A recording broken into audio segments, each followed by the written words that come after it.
Text analytics really is a platform technology.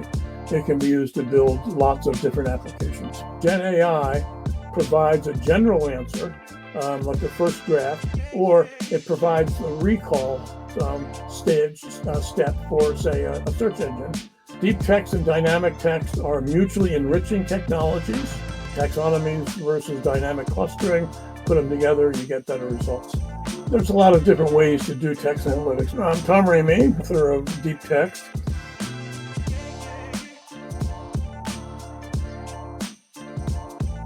KAPS Group is a network company. It's basically me and a network of consultants.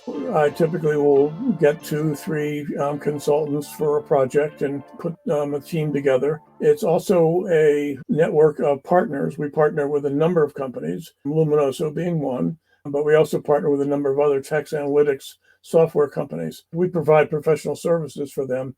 But also one of the other reasons is that we help companies decide what text analytics software to buy.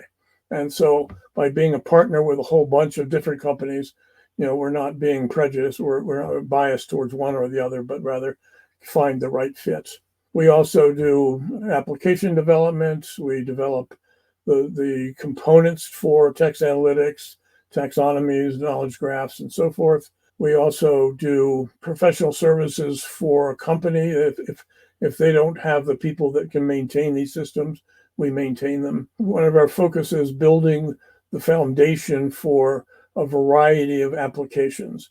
What we've been working with is, in essence, a semi-automatic content creation. You combine auto-categorization with human curation. As we build these semantic rules, go in, categorize all their content, get rid of the bad content, get rid of the bad parts of the content, and come up with a good set. And the basic model is that Gen AI provides a general answer, like a first draft, or it provides a recall step for, say, a search engine.